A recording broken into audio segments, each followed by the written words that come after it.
here together. Indian Overseas Congress is in 32 countries.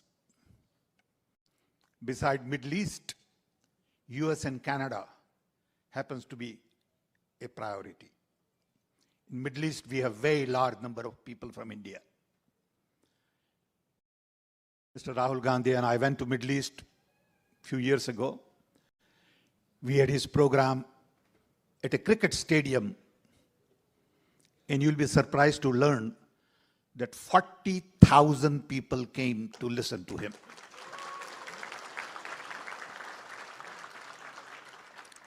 We had 1,100 buses lined up. It is a major task whenever we organize an event for him. I get hundreds and hundreds of requests to meet him personally, talk to him, give me photo opportunity. And unfortunately, we have not been able to meet all the requests because of the time constraint. But I must say the enthusiasm during this visit is much more than I have ever seen before. Partly because of victory in Karnataka, and mainly because of his walk.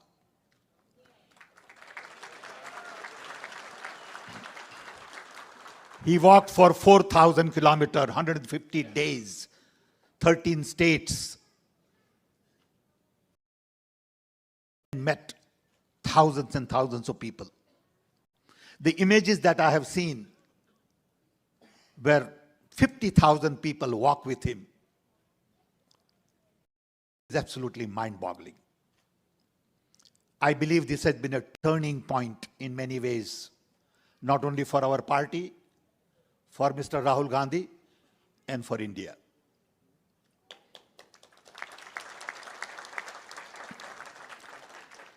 We are here and we are visiting other foreign countries because we sincerely believe that Indian democracy is larger global public good. We have 1.4 billion people, and our democracy has to be vibrant, alive. People like me worry about the fact that our institutions are captured. Our civil society is not allowed to function, more as watchdog, and we have lost rational, logical conversation. You see on Indian television what goes on, and you wonder what will happen to the next generation of Indians when they come into the workforce. How would they think? about the future of India. I worry a lot about what is going on in India. And I'm sure many of you feel the same way. And we want to have this broader conversation with large number of people abroad. Because democracy is going through some strains in many parts of the world. We had in the US 4 years of confusion. We are still not done with it. In other countries like Turkey, even to some extent Mexico, Hungary, and I can go on and on with the list, where democracy is going through a serious challenge, partly because of social media, because everybody and his brother has opinion about everything. And everybody is giving you advice on what to do, how to do. Even those who can't find a job has list of advice for the Prime Minister of the country.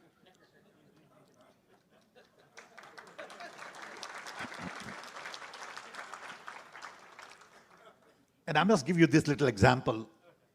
Allow me to take a minute. In Rajiv Gandhi era, I had gone to Madhya Pradesh, and Jairam Ramesh was with me, and we were at the airport. And some young man was staring at me. I saw him in a crowd. Same young man came to Chief Minister's house outside. Same young man came to Governor's house. And while we were leaving Bhopal, he was at the airport. So I told Jairam, I said, Jairam, get that guy. I want to talk to him. So I called him. He came to me and I said, you have been staring at me everywhere. What's the problem? So he said, sir, I'm so happy that you spotted me. He said, I have this letter in which I have listed everything that Rajiv Gandhi should do. I said, that's interesting. He said, what is it? He said, I have outlined a complete plan for the nation. And if Rajiv Gandhi would just follow this, he will be Prime Minister for 15 years. So I said, that's very interesting. What do you do? He said, I'm looking for a job. Only in India you find people, and he had the guts. And he sincerely believed that he knows how to solve Prime Minister's problem, but he can't get a job. Today in India, job is a major situation, major crisis. We are not creating the kind of jobs we need to create.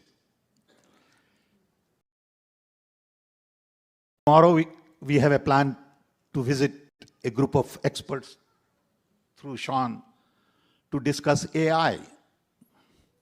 On one hand, new technology is going to eliminate jobs. On the other hand, we need many more jobs. So our challenges are very special.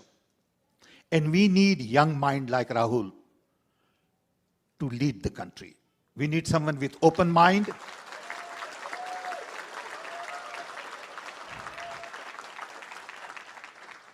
We need someone who has broader exposure, global experience, and that's the reason we are all here, meeting and interacting with large number of people.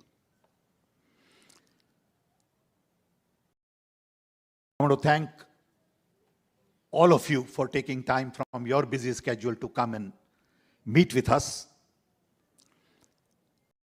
I know that the road ahead is pretty complicated. It's not that simple.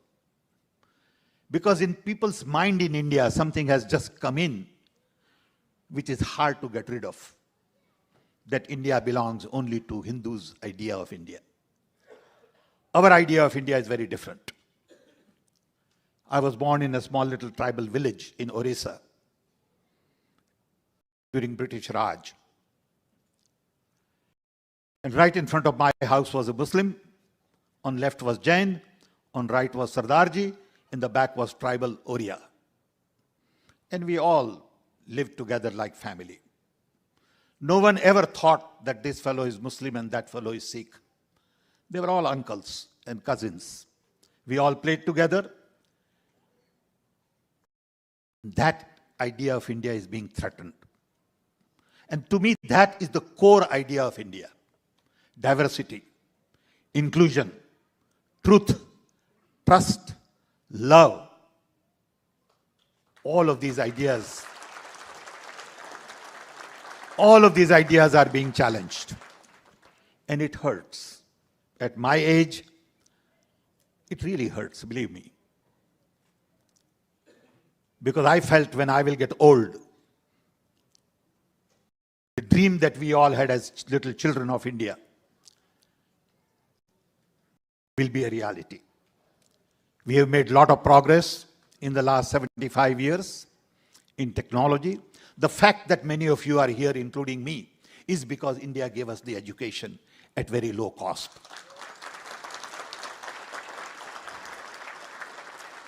The credit goes to our founding father, Pandit Nehru and others, who had the vision to build IITs, IIMs, laboratories, space programs, atomic energy, and Rajiv Gandhi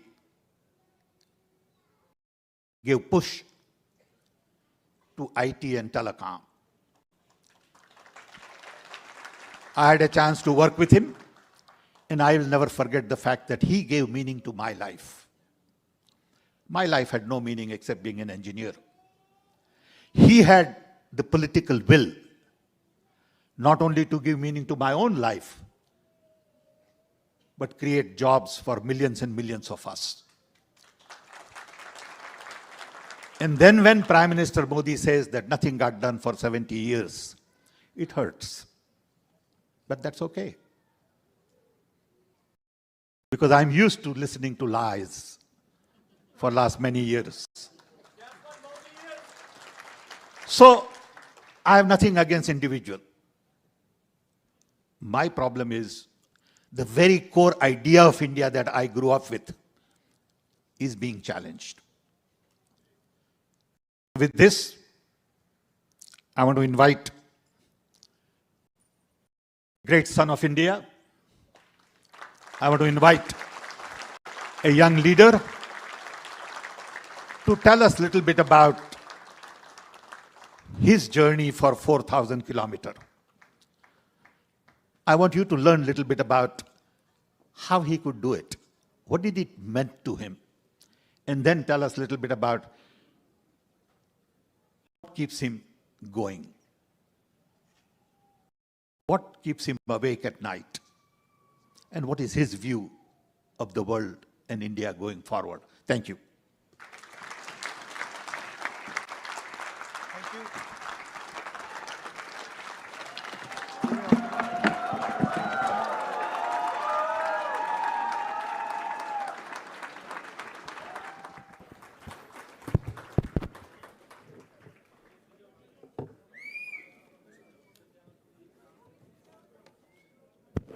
Mr. Sam Pitroda, Mohinder Singh ji, Sahab Bullar ji, Sandeep Vagela ji, Gurpreet ji, Shan Sankaran ji, Madhu Eragu ji,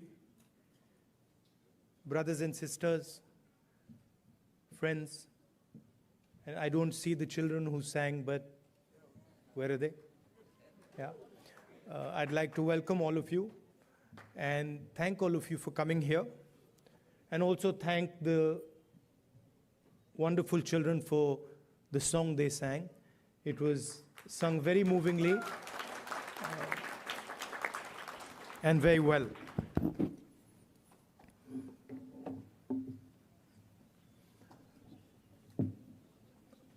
Some months ago, we started a walk from Kanyakumari to Kashmir.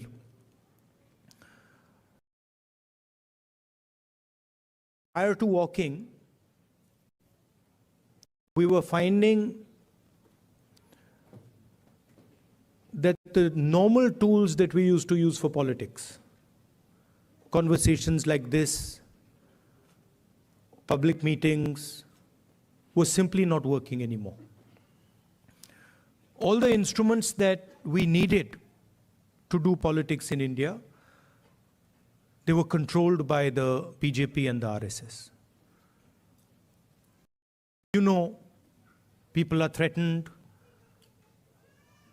cases are put on people, agencies are used on people. So we also are finding that in some way it had become quite difficult to act politically.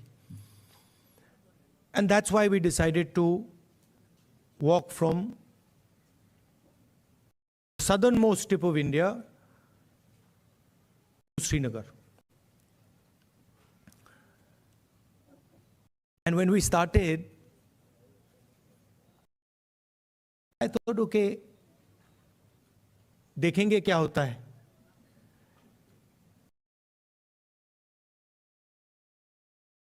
After 5 or 6 days, we realized that actually walking 4,000 kilometers is not an easy thing. You know, and I had an old knee injury that started to act up. So I said, now I'm in real trouble because there's no choice. One has to walk, and I'm having quite a lot of pain. And then quite a surprising thing happened.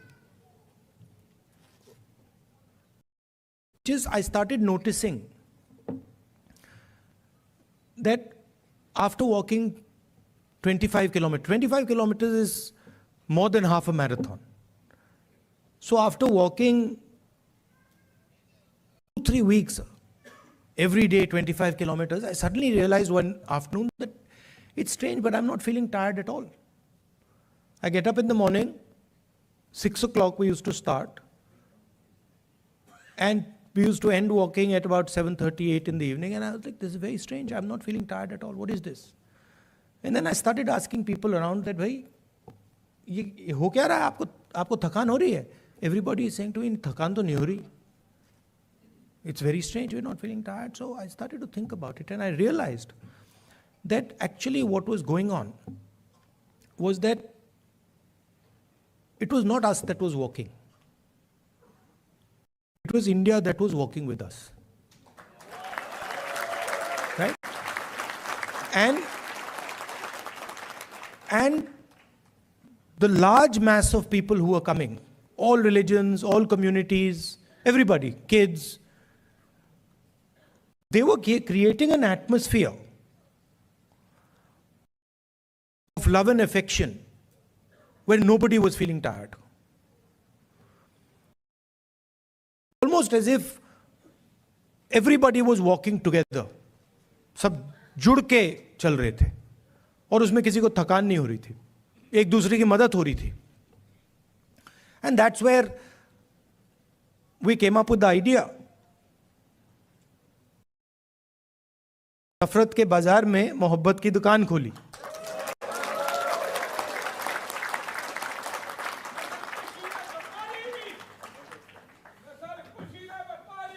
Welcome, welcome.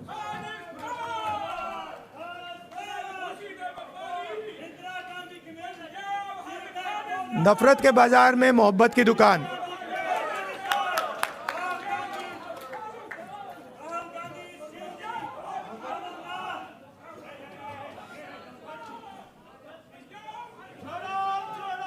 Bharat जोड़ो.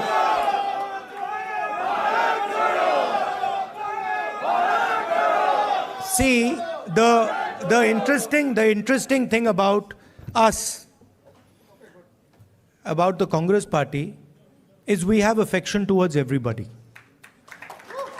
If someone wants to come and say something, regardless of what they're saying, we're happy to listen to it. We're not going to get angry. We're not going to get aggressive. We'll nicely listen to it. In fact, we'll be affectionate to them. We'll be loving to them, because that's our nature.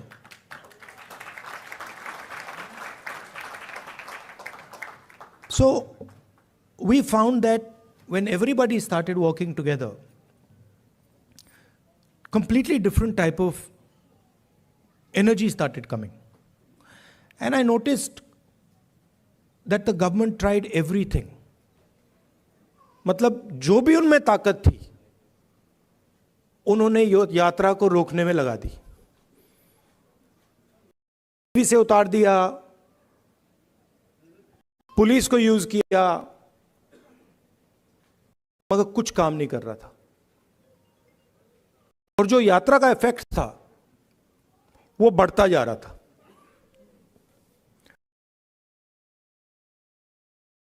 क्यों हुआ? क्योंकि आप सबने हमारी मदद की। सिर्फ not only in India, Bharat Jodo is an idea that is in all your hearts. And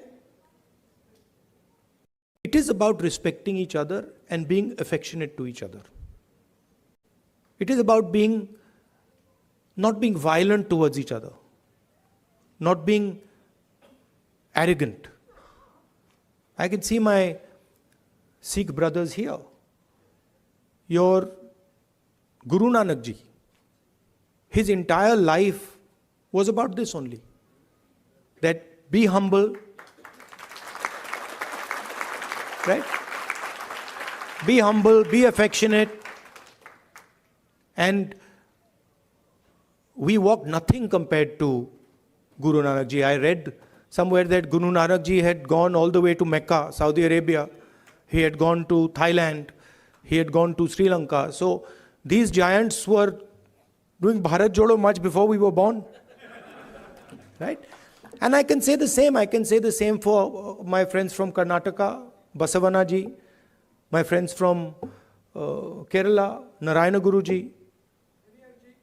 Yeah, so every state in India has had these giants. Adi Shankaracharya, everywhere. I mean, and every single one of them said, listen to each other, be respectful, not just of your own religion, not just of your own language, not just of your own culture.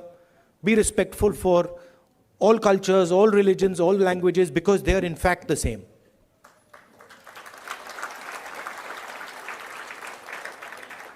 And the assault that is taking place in India, it's taking place on our way of life. Sam Pitroda ji said that he grew up with all people living happily. Different languages, different religions. And that is what is being attacked.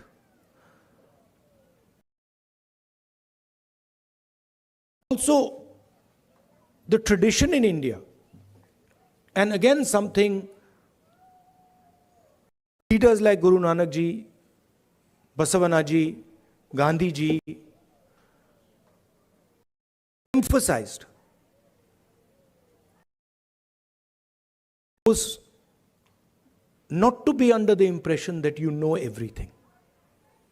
That the world is too big, too complicated for any one person to think that he understands everything and he knows everything.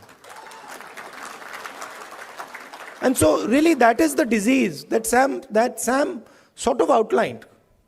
That is the disease, that we have a group of people in India who are absolutely convinced that they know everything. In fact, I think they think maybe they know even more than God. They could sit down with God and have a conversation and explain to him, about what is going on. And of course, our Prime Minister is one such specimen.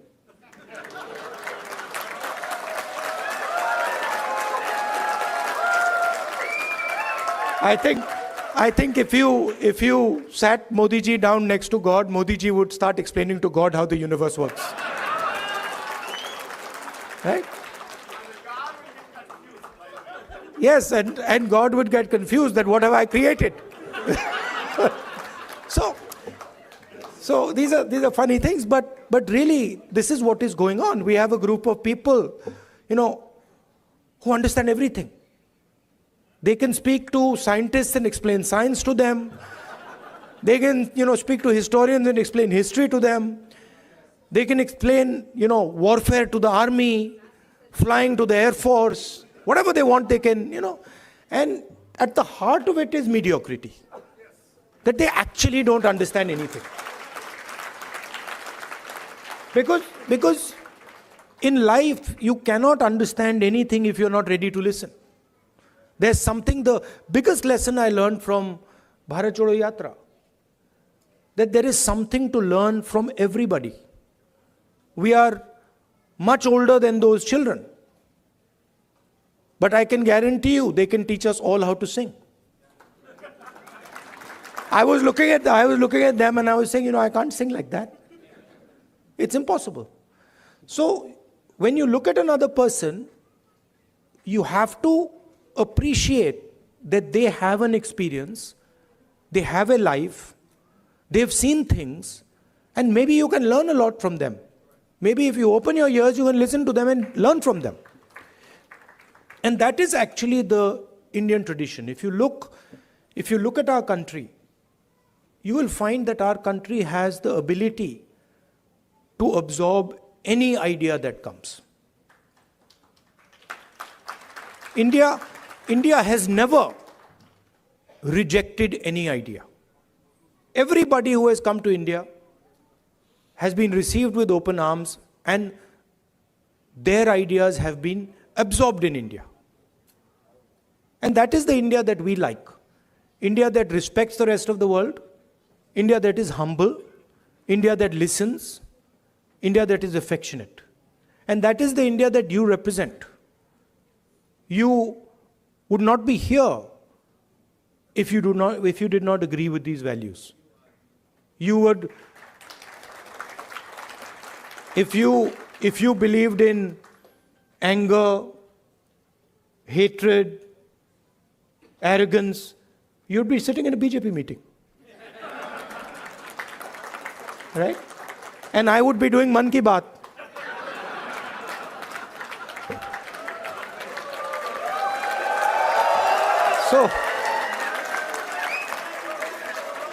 So thank you very much for holding up the Indian flag in America, showing the American people what it means to be Indian, respecting them, respecting their culture, learning from them, and also allowing them to learn from you. You make us all proud.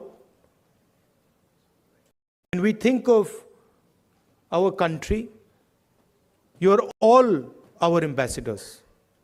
When America says Indian people are extremely intelligent, Indian people are masters of IT, Indian people are respectful, all these ideas that have come, they've come because of you and because of your actions and your behaviors. So I thank you very much for that.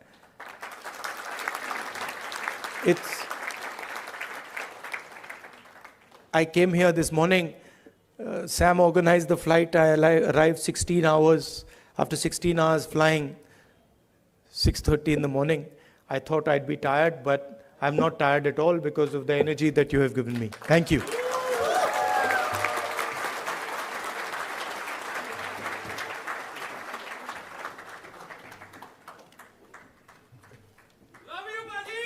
Love you, love you.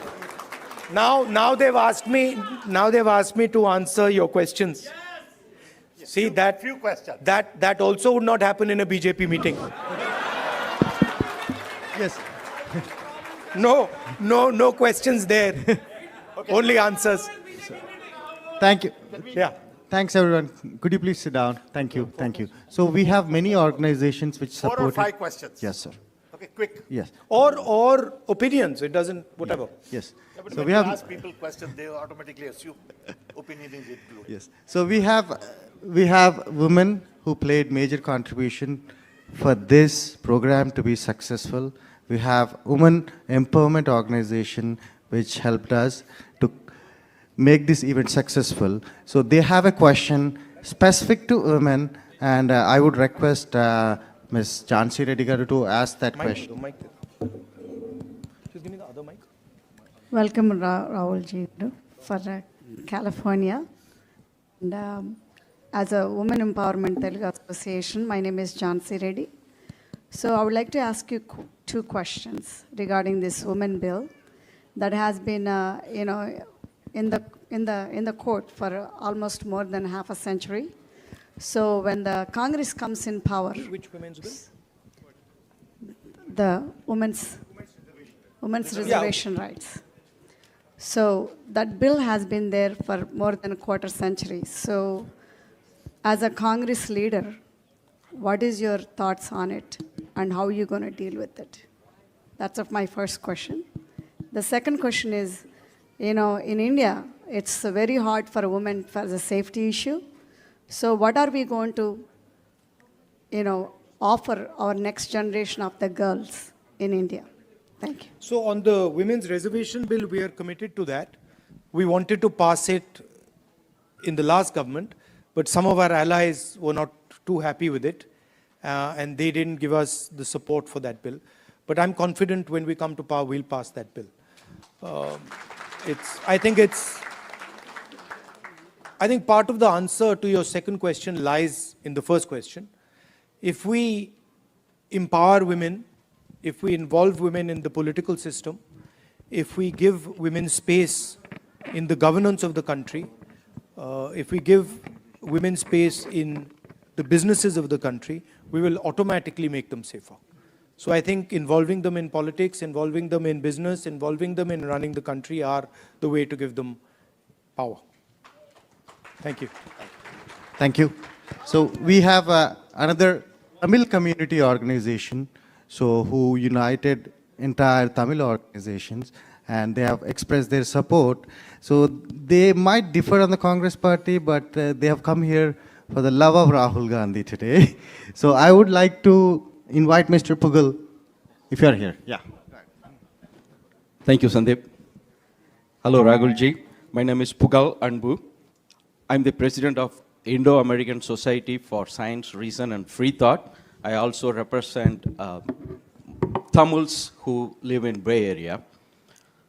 On behalf of our people and on behalf of people who believe in science, reason and free thought, I would like to point out we are honored, humble and most truly proud of your journey about opening up the shops of love on the streets of hate all over the India. Tamils have long tradition of harboring brotherhood mindset throughout their civilization. 3,000 years ago, our forefathers said, Yadum Ure, Yavarum Kelir, Pirapukkum Yella Uirkum. Translation, all human beings are created equal, and every town is our town, everybody is our relative. To us, India is like European Union, with each state having its own language, its own tradition, its own festivals, its own cuisine, dress code, way of living, etc., etc.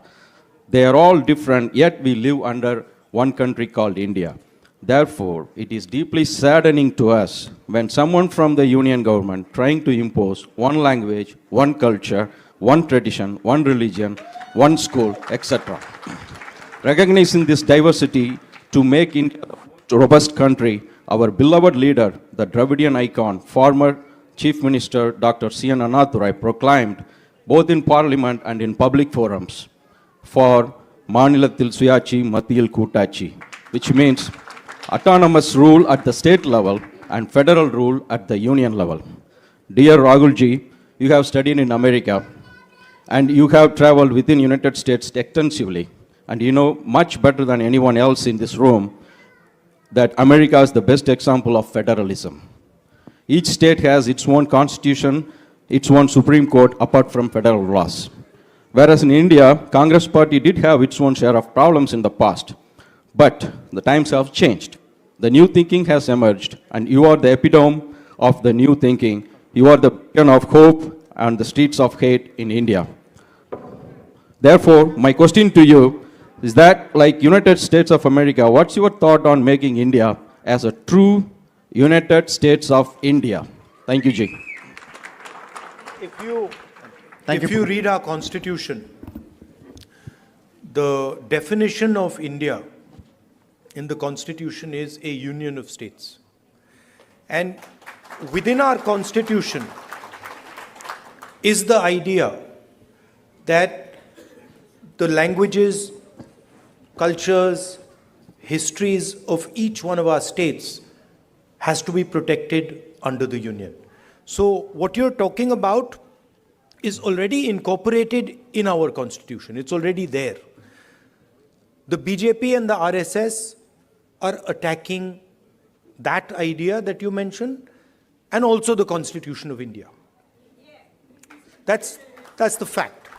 Now, for me personally,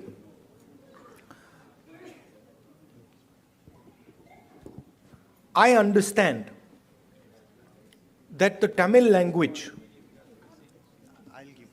is more than a language to Tamil people. Right? It is not just a language. It is their history, it is their culture, it is their way of life. And I will never ever allow Tamil language to be threatened. Right? Because for me, threatening the Tamil language is to threaten the idea of India. Just like threatening Bengali or threatening Kannada or threatening Hindi or threatening Punjabi are all attacks on India. Right? So, our strength, unlike many other countries, our strength comes from our diversity. Our strength comes from accepting that we are all different, but we can work together. And that is an idea that I'm sure you and the Congress party are protecting. Thank you. Thank you. Thank you, everyone. Please put your questions brief, respecting everyone's time. I know you have opinions, but please put your questions brief. Next question is Mr. Karthik from Ambedkar King Study Circle. Can we allow people to... Yeah, hold on. Yes. These are, please appreciate these organizations have put together this amazing event. There are Telugu, Tamil, Kerala, Kannada, all are together to make this event successful. Respect those organizations. Thank you. We'll do. We've got 5 questions, don't worry. There's more than enough. We can add a few also if you want.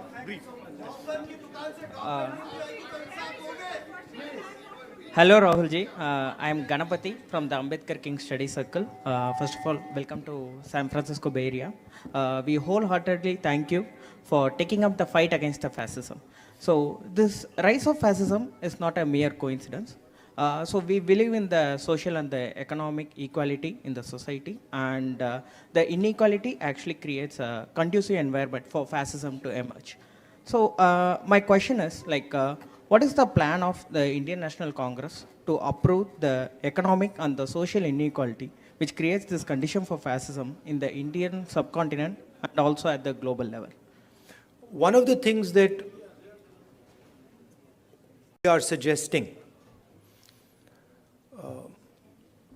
is when we were in government, we had carried out a caste census.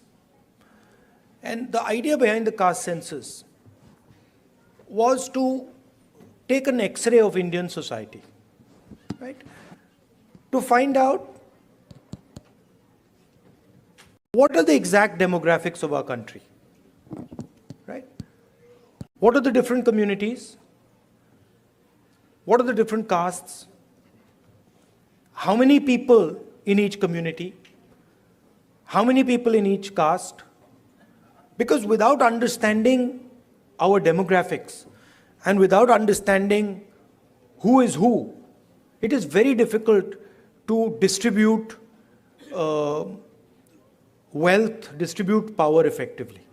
So that was one idea that we had, and we've been putting pressure on the BJP to release the caste census, the numbers in the caste census. They are of course not doing it, and we'll continue to apply pressure, and if we come to power, we will do that. But we are committed as the Congress party to make India a fair place. And we understand deeply that India today, in terms of its treatment of Dalits, tribals, poor people, minorities, is not a fair place. Right? And there's many things that can be done. There is the Nyay scheme that we had, which was aimed at providing a minimum income to all Indians. There are ideas like Manrega. I think an increase in public education, increase in public health care. I think these are all things that can be done to make India a much more equal and fair place. Thank you. Thank you. We have our next question from Silicon Valley Christian community, Mr. Jay.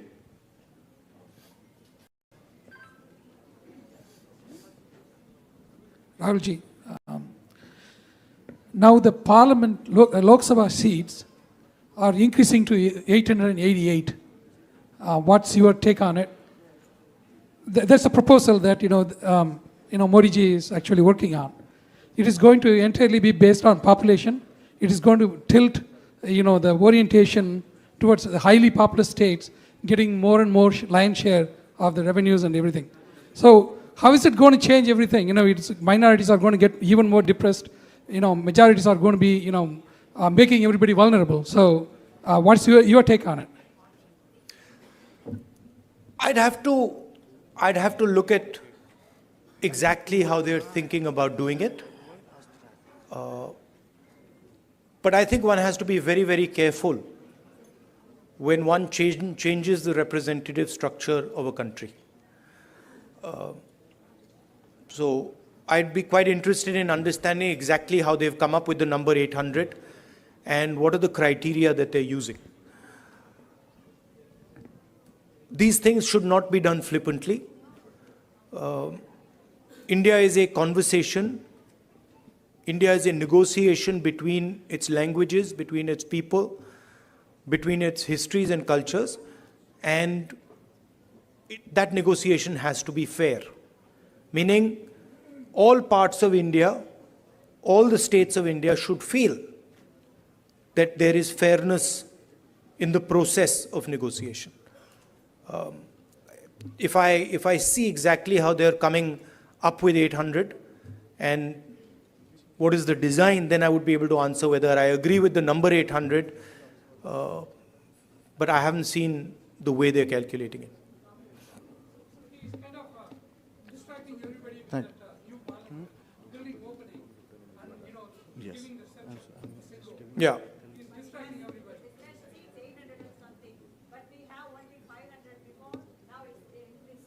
Yeah, but it depends how the ratios change. Yeah, it is currently based on the population, but you'll have to see how the ratios change. I think the Parliament House, these are distractions. The real issues in India are unemployment, price rise, spread of anger and hatred, a crumbling education system, price of education, price of healthcare. These are the real issues. BJP can't really discuss them, so then they have to do the whole scepter thing, lying down and doing all that. So. Aren't you happy I'm not lying down? Thank you. One more question from Bay Area. One more question. भैया One more question. भैया मगर disturb मत कीजिए. One more question. So this is करेंगे. from the Bay Area Muslim community. Please Insaf respect the करेंगे. community. One question from the Bay Area Muslim community. This is Mr. Mohammed Khan. Please go ahead. मिलेगा. Rahul ji, thank you so much for coming all the way here. आपने जो ये नफ़रत के बाज़ार में मोहब्बत की दुकान खोली है, उसका बहुत बहुत शुक्रिया. I think this is something which we were starving for as Muslims from the Bay Area. We all want to thank you for your time and for your efforts in coming all the way here. As you know that, Muslims have the security threat today. It was never before. The way we see today, like whenever we call and talk to anybody, it's like, kya ho raha hai yahan pe? What's going on? There are so many different laws which are getting implemented, which were not even implemented earlier. If it is just of the security, it's okay. But then if it goes on and on, like lynching, aap le lijiye. Musalman bachon ko jo hai, they are putting in the jails for the crimes which they have not committed. what strategy will you adopt, or what hope are you giving to Indian Muslims, which is going to change the whole thing back to the point where we were and get back to the normal stream to develop India? The best way for me to explain that is the line, Nafrat ke bazaar mein mohabbat ki dukaan. That is the best way I can say it, which is that it is felt most strongly by the Muslim community, okay, because it is done most directly to them. But in fact, it is being done to all minorities. I can guarantee you that the same way you are feeling attacked, I can guarantee you my Sikh brothers are feeling the same thing.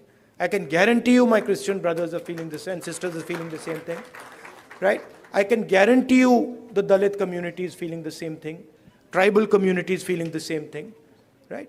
In fact, anybody who is poor in India today, right, when he looks at the extreme wealth that a limited number of people have, in some way he feels the same thing that you feel. That what is going on? How is it that these 5 people have lakhs of crores and I have nothing to eat, right? So you feel it most because it is directed at you most aggressively. But it is a phenomena that is taking place against everybody in India, right? And you cannot cut hatred with hatred. It's impossible, right? You know that. You can only cut hatred with love and affection.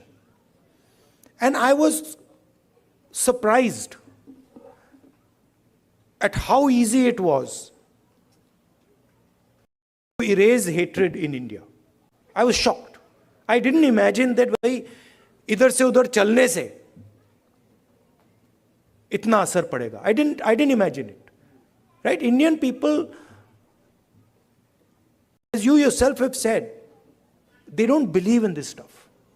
They don't believe in hating each other. They don't believe in killing each other. This is a small group of people who have got control of the system, who've got control of the media, and who are fully supported by, big money. Right? But this is not the large mass of Indian people. I can guarantee you, I walked from Kanyakumari to Kashmir. I can guarantee you there are more people who believe in love and affection than hatred. Millions and millions more. So don't be pessimistic. Also, I'd like to point out another thing. This happens periodically in India. What is happening, for example, to the Muslim community in India today happened to the Dalit community in the 80s. If you went to UP in the 80s, the Dalit community, what is happening with the Muslims was happening with the Dalits there. So periodically this type of stuff happens and we have to challenge it, we have to fight it, and we have to fight it with affection, not fight it with hatred. We will do that. Thank you, Rahulji. And one last question from the most important community of entire world, that is students. So we have one interesting student from UC Berkeley who wants to, literally begging me to ask one last question. She promised that she would conclude it. Wait. One more question. Welcome, Rahul sir, and thank you so much for your win in Karnataka. You've made a lot of people very, very happy. We've literally cried tears of joy, so thank you. So my question for you would be, we have a lot of students who helped out here today. We really feel passionately for your cause, and which is our cause now. But what would you say to us? We want to go back to India. We want to represent our country, but we see how the athletes, the youth, the wrestlers in recent times are being treated. It's very undignified. We feel very discouraged. So what would you say to us to kind of bring the sense of wanting to go back out there for our country? Yeah, please realize that there's a huge distortion. India is not what the media shows. The media likes to show, a particular narrative. It likes to promote a particular narrative. That is actually not what is going on in India. right? It was very clear to me in the yatra. It's in the media's interest to project these things. It helps the BJP, right? So don't think that everything you see in the media is the truth. And as a young person, your country needs you, right? And your skills and your energy will be very useful to your country. So if you feel like going back, do go back and help out. Thank you. Thank you, Rahul ji. Thank you. And I picked up Rahul ji somewhere in the morning, 8 o'clock. It's 8 o'clock. So please. 1 minute. So let me conclude it, right? You know, he's a normal human being like us. He's not superhuman. He's normal human being. Please, 1 minute. Let me thank the organization. So last question, I like the question, which is, what do I suggest that you do? Right? Yes. You are all ambassadors of a particular vision of our country. You believe in humility, you believe in respect, you believe in being affectionate to each other. So do not answer anger and hatred with love and affection. Show them that you're not like them. You should support the ideas that will defeat the BJP. Thank you very much. Thank you, everyone. Thank you. Okay, now please return to your seats. We're going to have national anthem, Indian national anthem. Please return to your seat. Please return to your seats. We have Indian national anthem. Please stand up. Return to your seats. Stand up.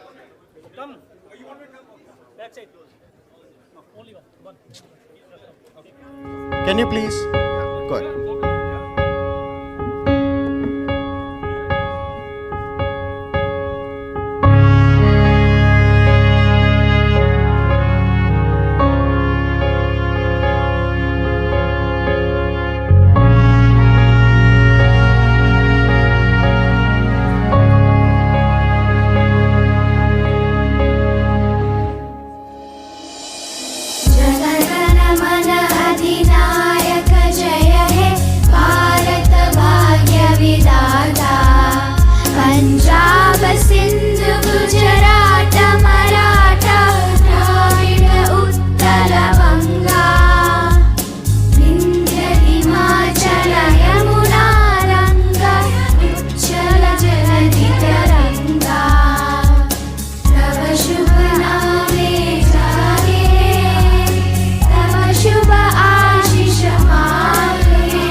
Thank you, everyone.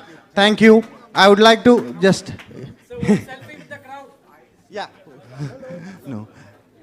So please, guys. Security. Huh? Okay. Okay. Everyone. No. Can you?